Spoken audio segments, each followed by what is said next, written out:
Cinematography कसं शिकायचं या व्हिडिओची खरंच गरज आहे का?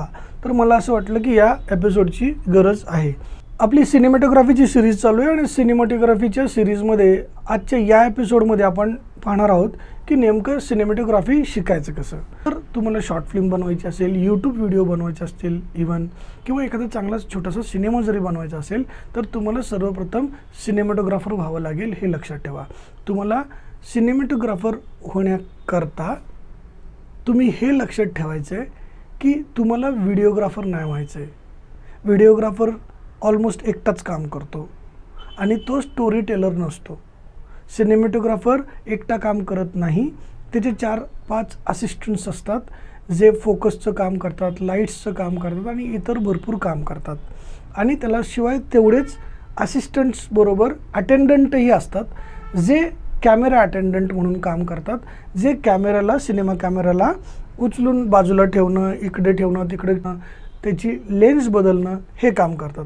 त्यामुळे सिनेमॅटोग्राफर हा एक मोठं डेजिग्नेशन आहे, मोठं काम आहे आणि त्यालाच DOP म्हणतात जेव्हा तो सिनेमाचा मेन सिनेमॅटोग्राफर असतो। आणि जेव्हा मल्टी कॅमेरा सेटअप लागतो तेव्हा इतर सर्वांना सिनेमॅटोग्राफरच म्हणावं लागतं, कारण तिथे इतर कुठलेही कॅमेरामन घेऊन चालणार नाही किंवा व्हिडिओग्राफर घेऊन चालणार नाही। ज्यांना सिनेमा शूट करण्याचं ज्ञान आहे असेच सिनेमॅटोग्राफरसुद्धा इतर मल्टी सेटअप कॅमेरावरती आपल्याला घ्यावे लागणार। म्हणून सर्वांना जर सिनेमॅटोग्राफर म्हटलं तर जो मेन सिनेमॅटोग्राफर ज्या सिनेमासाठी काम करतोय त्याला त्याचं नाव शेअर केल्यासारखं वाटेल टायटलमध्ये, क्रेवमध्ये। म्हणून त्याच्याकरता एक वेगळं डिजिग्नेशन असावं, वेगळं नाव असावं, म्हणून DOP, डिरेक्टर ऑफ फोटोग्राफी, म्हणजे या सगळ्या इतर मल्टी सेटअप कॅमेरावरती जे सिनेमॅटोग्राफर काम करतात त्यांना हा माणसाने डिरेक्ट केलं आहे असं त्याचा अर्थ होतो।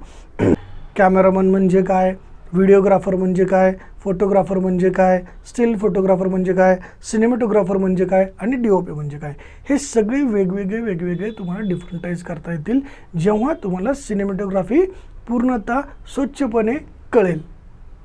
त्यामुळे लक्षात ठेवा, तुम्हाला सिनेमॅटोग्राफी आली तर हे बाकी सगळं येईल। पण तुम्ही सिनेमॅटोग्राफीला समजू शकले नाही की हा पार्ट कसा इतरांपेक्षा वेगळा आहे तर मात्र कन्फ्युजन वाढेल आणि शिकायला अडचण होईल। त्यामुळे शिकायचं कसं हे खूप महत्त्वाचं आहे, म्हणून आपण ही छोटीशी लर्निंग स्किल तुम्हाला समजवली आहे। आजचा एपिसोड आपण इथे संपवूयात आणि पुन्हा भेटूयात सिनेमॅटोग्राफीच्या सिरीजमध्ये पुढच्या एपिसोडमध्ये। थँक्यू।